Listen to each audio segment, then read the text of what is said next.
Well, hello everyone, and welcome once again to the Adventures Travel Club television show.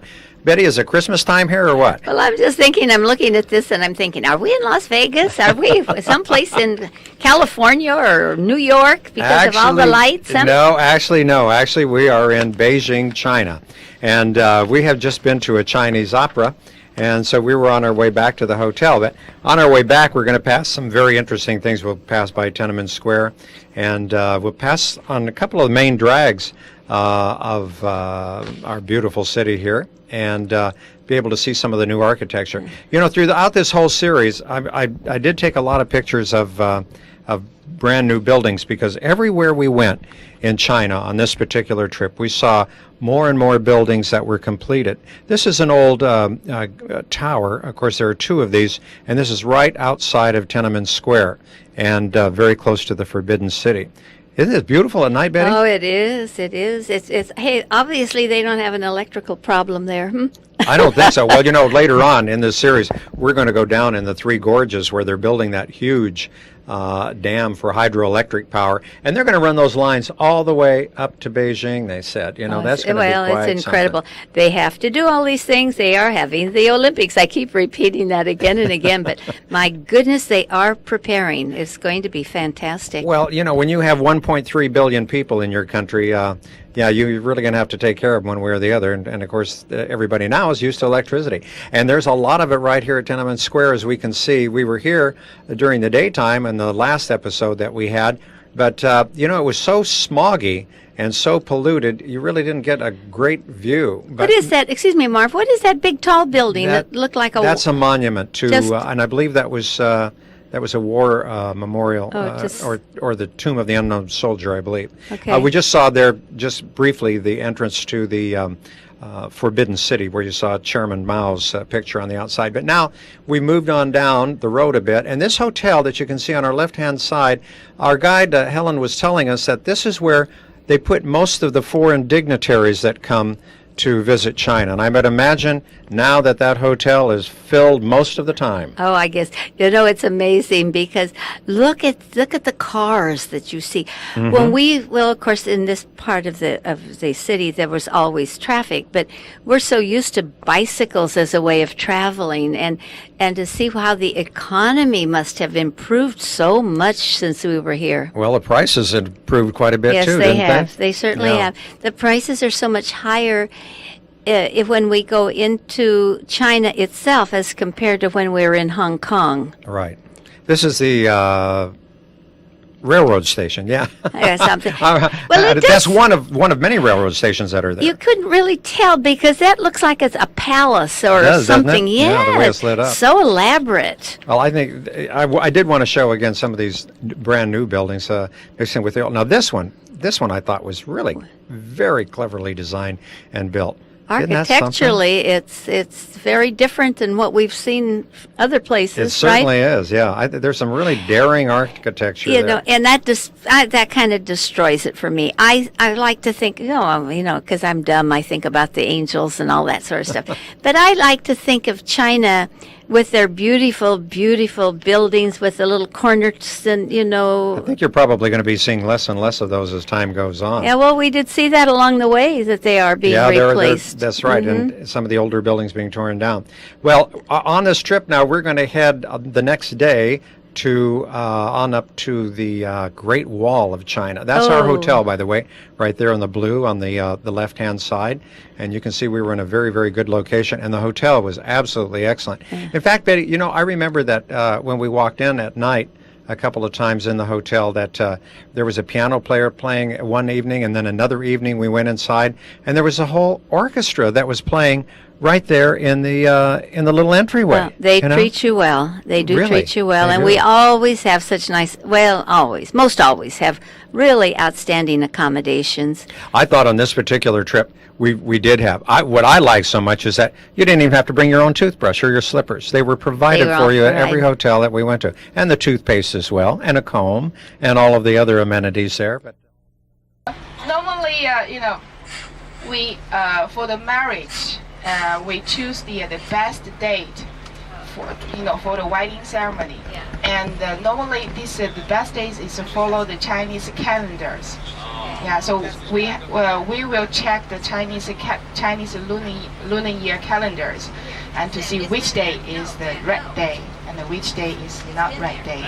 And Chinese people are very superstitious, and every day, what do you? The calendars decide what do you do.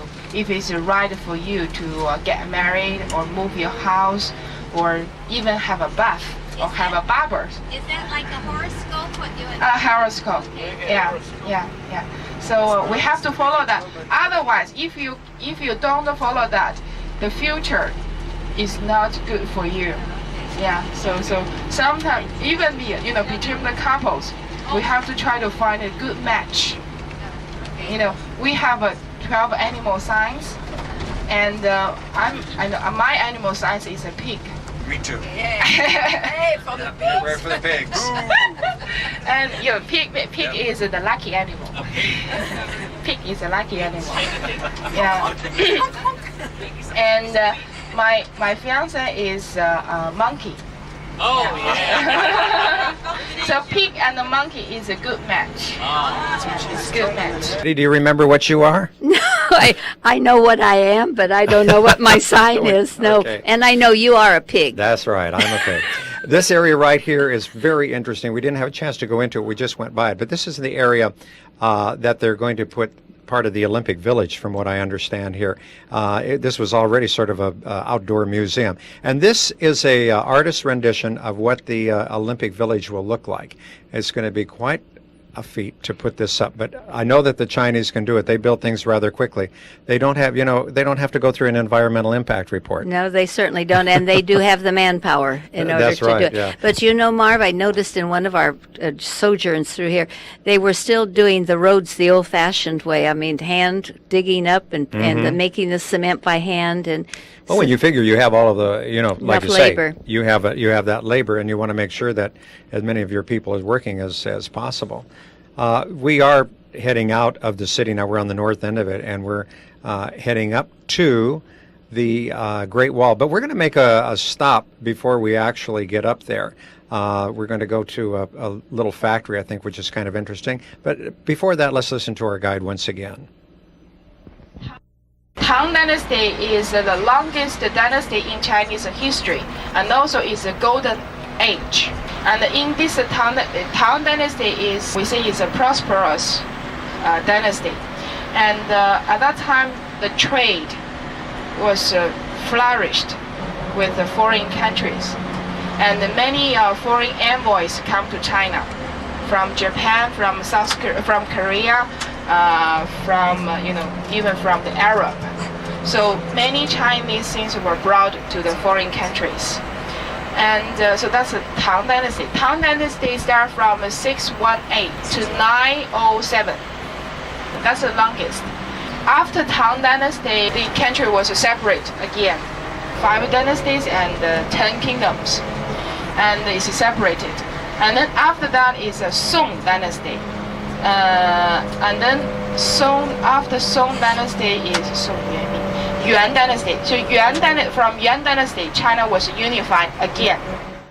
Okay, Betty, it's time now to get out your plastic or your cash. Morning. Welcome to Wassam High Grade Pro City. I'm interpret. If you have any question, please ask me, okay? Okay, first you can see 2 sea turtles. Next, specimen. According to scientific study, the big one was 500 years old, and the small one was 200 years old. In Chinese tradition, the turtle is a symbol of long life and happiness. So I will wish you have long life and happiness.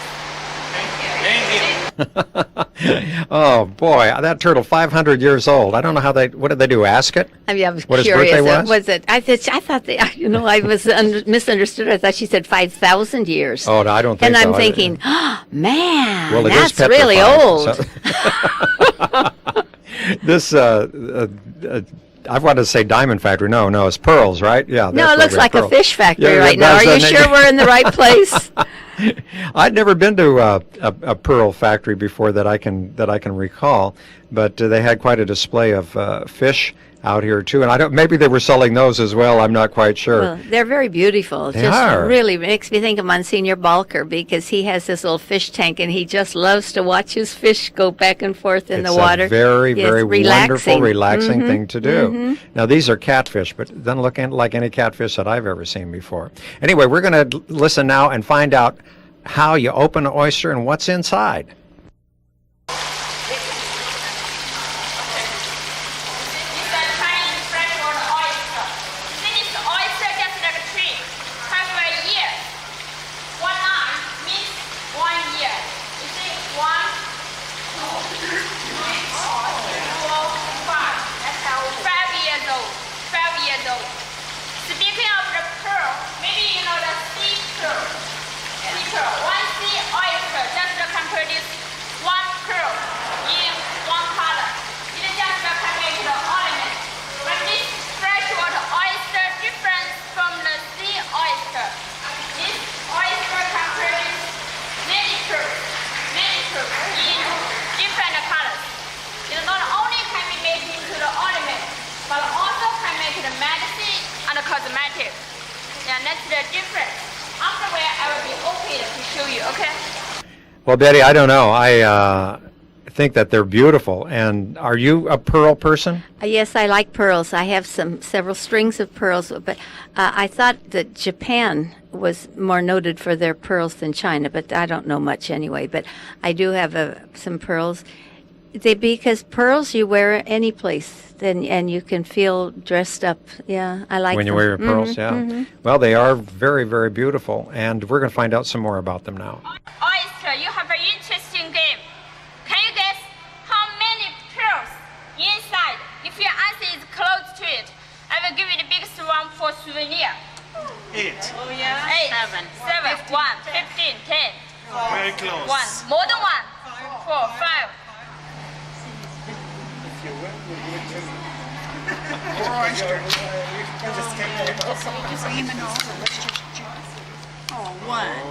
More than 1. It's an 8. 30. Here he is. We kill them right there. Oh, over here at the sides, oysters too? Oh my. You see, this meat can not for lunch. Who answered 14? It's 14. You said 14 and he I said said 20. 15. 15? I said 15. Okay, you answer is close to it. Okay, this one for you. Okay, congratulations. Okay, who answered 14? I said 12. You get 12. Okay. 12 too. This one for you. Okay, congratulations. I said 12 also. This one for you. Okay. Thank you. Okay. Thank you. She said nothing. Who answered 10? Who answered? Thank you. What? Oh, it's 2. Thank you.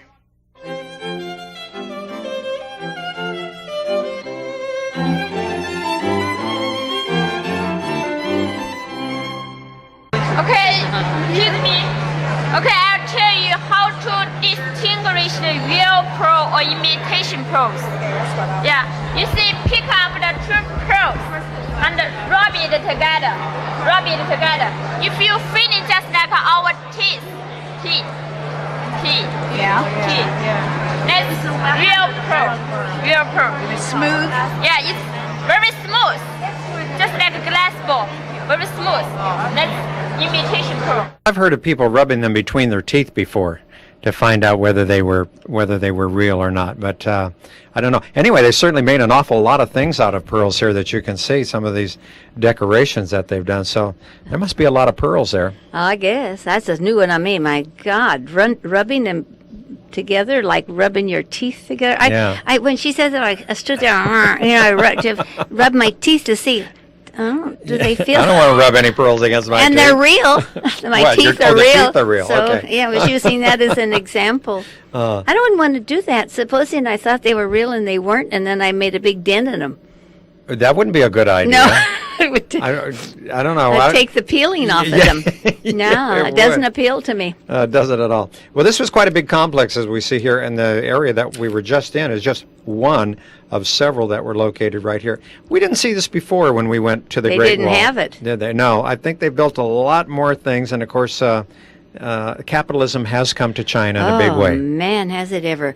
This is. I was going to say this is so foreign to see this, but oh golly, what a misnomer that is. Yeah. But there really wasn't. It was plain. It was It was. I think it was very lot well done. of lot Now, of nothing. You talk about no, it was nothing before when we were there, and this to me looked like it was an amusement park. Disneyland in Beijing. Yeah, it sort of looks that way, doesn't it? But anyway, Helen said that they had started this and then they stopped it because evidently they ran out of money. So it's one of the few things that we have seen where they did actually stop construction on that. But there are a lot of joint ventures, of course, in China with other countries. So They maybe do have some somebody didn't joints pay their there. bills. You know, I'm not quite sure. Anyway, we are continuing on up the road. Now we're going to get up into the mountainous area as we continue north to the Great Wall. When the Emperor Qin Shi Huang unified whole China, and he just you had all parts of the wall connected each other and extended into one piece. So at that time, the wall was 5,000 kilometers long. And so in Chinese, it's named 万里长城. 万里 means 10,000 li. Is about 5,000 kilometers long. Changcheng means a great wall. And that was one piece of the wall in the Qin dynasty. And in the following dynasty, the wall was rebuilt in the successive dynasties. And the last rebuild was in the Ming dynasty. And in Beijing, all parts of the wall was rebuilt just in the Ming dynasty, and because in the Ming dynasty the wall was rebuilt with the bricks and the rocks, so it's more solid than the wall built in the Qin dynasty. And in the long 2,500 years ago, the wall was built with the earth and the stones, so it's not so solid.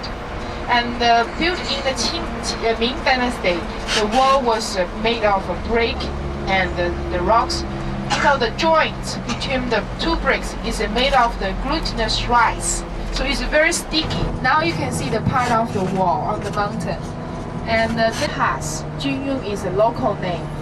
And along the whole, in the north of China, along the wall, there are totally 10 passes.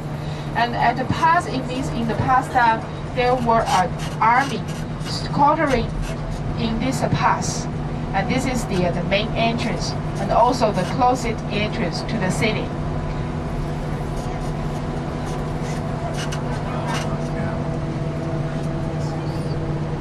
This part of the wall was renovated 3 years ago, so it looks new. And then the wall is going on along the terrain of the mountain.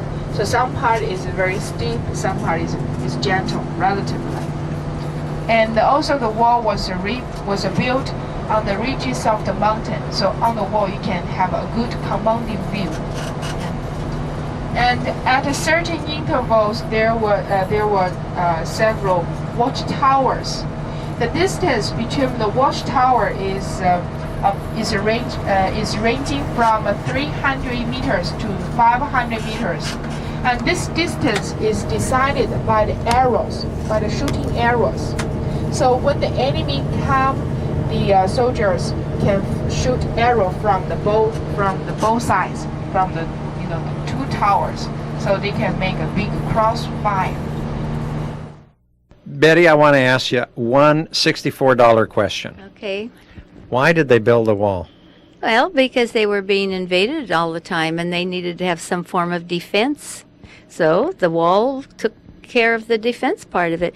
And I guess what started out as a small project, because with so many different tribes. And I don't call them tribes, dynasties actually, coming in, and they changed their politics, and so they really had to protect themselves, and so they built the wall. Well, you know, they had four options. If they wanted to protect themselves against the barbarians, which they called everybody a barbarian that wasn't part of their society. To initiate an offensive campaign to drive them out of the neighborhood, to make diplomatic or economic ties with the barbarians, or to build a wall to keep them out, or to create defensive garrisons. So we know what they did. They built the they built the wall. But like you stated, that there were so many dynasties, and it's the same thing that Helen was telling us too, that each dynasty did something different. The history of China, it goes so far back that you really have to sit down and sort of digest all of that. I mean, the history is, we've read some of that. We have some of that stuff here, actually in front of us, but it is absolutely incredible. Marvelous. Let's stop here for just a minute with the history and see what we're doing right here. Now, this is after we get off the bus, and see what you have to do. When we first came here 10 years ago or 12 or whenever it was, I don't know, but that was a dirt road leading up there. It was. There was That's nothing right. like you see today. So this is astonishing. I would have thought that I was in a different area, a different a different time zone even, because all of this is modernized with they don't allow the buses to come up anymore, but all of the area there was dirt. Well, the thing is that they built super highways now, and there are other areas of the walls that have been repaired and that they've opened up. This is the area, I think, Betty, the same area that we visited before. Incidentally, the one that we're looking at, that's the easy side to go on. Well, this is the and of main course, gate. I'm shooting that from the difficult side, Oh, right? of course you are. But you did good. You went farther Well, than I'll I tell would you, have gone. it's just a photographer's dream, to be able to see. But as you look in the distance, off to the right and to the left, you see more of the wall. But you don't see just like one wall. It looks like there are several It's walls snakes. the way that it goes. And that's actually what happened with some of these dynasties, is that they rebuilt the wall, they extended the wall, they joined walls from various dynasties that were built, and so that at one point then it became all one huge wall. But and I think which is so exciting is that when the guys were up on the moon, that was the one thing that they could see from there was the Great Wall of China. It's not just a wall. There are watchtowers at certain places, and that's for the protection of, so that they could see that whether an enemy was trying to invade them, and then they had a system to notify how they didn't have the telegraph. No, they didn't have, but they did have smoke screens, just like the Indians did for that. Send up a smoke signal? Yeah, and then they had like it was for the warning system. I think like one bang. Well, Where they fired off a cannon. Yeah, you might remember just exactly, because like if there were maybe 100, they would have one signal, and for more than that, they would have a different signal. So they would know exactly how many were coming to invade them. So, but of course, we know that the Chinese have always had a reputation for being inventive, being clever, and with their artisans, and they did a great job on this. Unfortunately, many people died in the process, and one time, 300,000 laborers died. They died or were working on it? No, they died. Are you sure of that? No, They died? I'm not. I guess I thought maybe I they thought- couldn't have all died. I wouldn't could think they? so. I thought that one of the emperors had at one point in time. That's what they They did. had 300,000. I was However, wrong. I think you're right though, because I've read too that the tens and thousands of the laborers did lose their lives, and this included conscripted. I can't even say the word. Conscripted soldiers, slaves, convicts, and Yeah. ordinary people. So you could be right. Maybe it was 300,000. Well, I said don't know. I hundreds of just know that thousands. they had that many working, and it was like every place that we go, and the pyramids of Egypt and all of the other places, the slave labor that's used to to make things better for other people. If I say make them better, maybe make them safer. It always has its toll. Oh, it certainly does, yeah. But you know what excited me about this, and one of the things I learned is that this was almost like a superhighway in a lot of ways too, because they rode horses along the wall as well. So it wasn't just it was a defense mechanism as such, but they were able to go ahead and travel it, except in some places, because you can see right here, it's rather steep in some areas, and these people are climbing a little bit. You notice that there are handrails there as well, and there are places where you do want to hang on to the rails, because if you don't, I saw a couple of people take a couple of good falls off of that. When I walked up it, my goodness, my heart was thumping like crazy. Hey, I remember now what the thing was. Yeah. It's for one column of smoke plus one gunshot. Yeah. That was 100 coming. 2 columns plus 2 gunshots, 500. And of enemy that were going to come in 3,000 or more. Then they did 3 of each. So that was their signal to know how many were coming. So you could tell then? Yeah, I wonder what the heck you could do if for 3,000. I mean, how did you fortify? You probably had enough notice so that, because remember, a lot of towns or probably little cities at that time were also located along the wall as well. Yeah. So they probably had time then there were soldiers on the wall. There were garrisons in some of those watchtowers. They had both the watchtowers and they had the garrisons both that were built right into the wall. And they could house a lot of soldiers in the wall itself. But so I would imagine, Betty, that when they gave those signals, then they probably could go ahead and gather their defenses, Yeah. It evidently worked. Well, it had only one gate. Well, to enter, so they would then at a town. Well, wherever somebody would be coming in. Yeah. They can't climb the wall. No. Do you think no, where they no. were? No, I don't. But know, anyway, though. we'll probably find out a little bit more about that next time. Betty, you have a lot of trips coming up and some exciting things. So if anyone wants to get in touch with you, because you have brochures out now, and we have, in fact, as we're talking, we're even putting some new trips together as well. So, Betty, they should give you a call, right? Please call me at 559-488-7443, and I'd be happy to fill you in with anything you want to know. Yeah, about the trips that we have coming up for this year. And there are some exciting trips that are that we have already on the boards, and some other ones that we're planning for. So if you are interested in any of these trips, do give Betty a call. The number again? 488-7443. We'll see you next time. Bye-bye. Bye-bye.